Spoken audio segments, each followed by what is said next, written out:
Kristen Bell and Dax Shepard's nearly decade-long marriage is a rare Hollywood success story, but maybe the secret to their marital bliss isn't love, but war. The duo team up together to host Family Game Fight, a new competition series airing right here on NBC. I recently caught up with them to talk about the show and what games they like to play as a family. Take a look. Well, I'm so happy to be spending time with you talking about your new show right here on NBC. Congratulations. It sounds like good, clean fun, or maybe not so clean.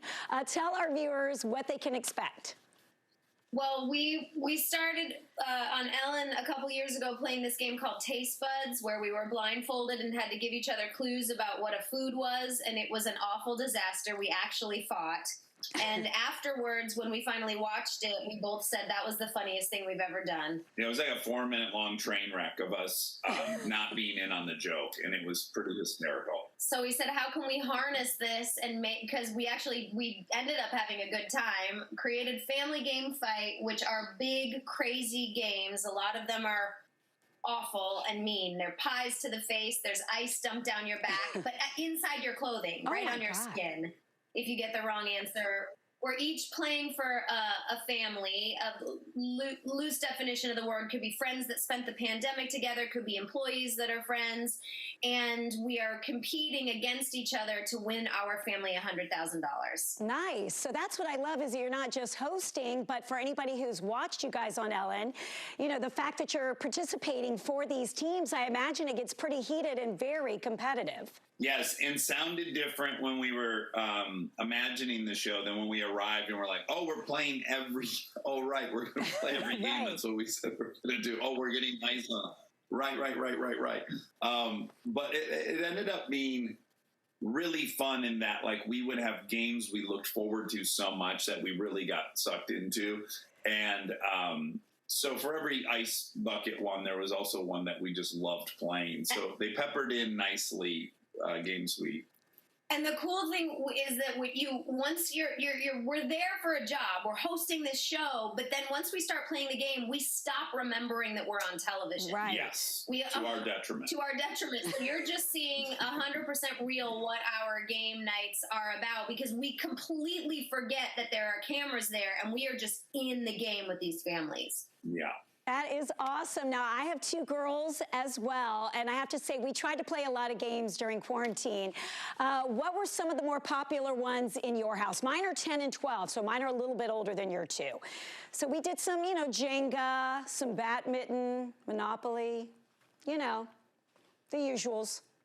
Yeah, we did those. We have Uno. But what we're on the precipice of, we think our 8-year-old might be smart enough to comprehend Spades, our favorite card game. Which is the best game of all time. Wow. We spend at least 100 hours a week playing Spades. So we're going to try to infect them with the same obsession. You know what a really fun trick is? And this came from Amy Poehler, which is the adult version of Guess Who? The game where you look at the people, and when you're playing the kids version, you have to say, does your person have glasses? And if you say no, you flip that person down. You're to guess.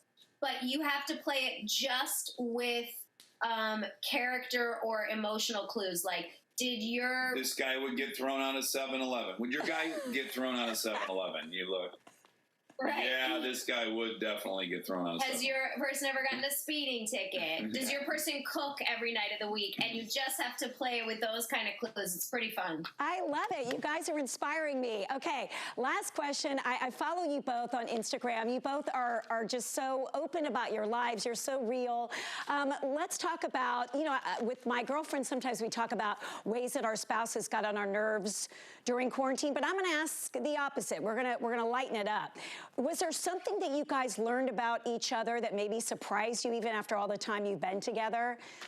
I think for me, I wasn't surprised as much as reminded what a commitment is and what the payoff of a commitment is. Like, a commitment is going through quarantine. It's going through a year and a half of uncomfortable, no boundaries, all shared space, no breaks from each other.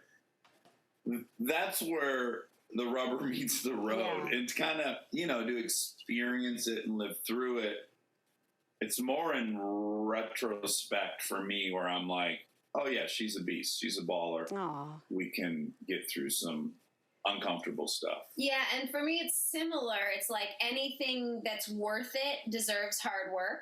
Anything, whether it's a great recipe or a good workout or hard work at your job. But for me, the thing I think I learned the most is how consistent you are, how consistent and committed, which that cannot be understated, how important that is for me to just feel like there's a rock solid person.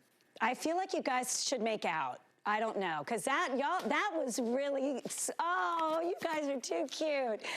Okay, hey, it's a daytime machine.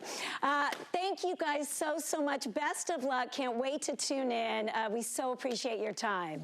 Thanks for having us. They're so precious, and you can catch Family Game Fight Wednesdays, 9 p.m. right here on 11 Alive.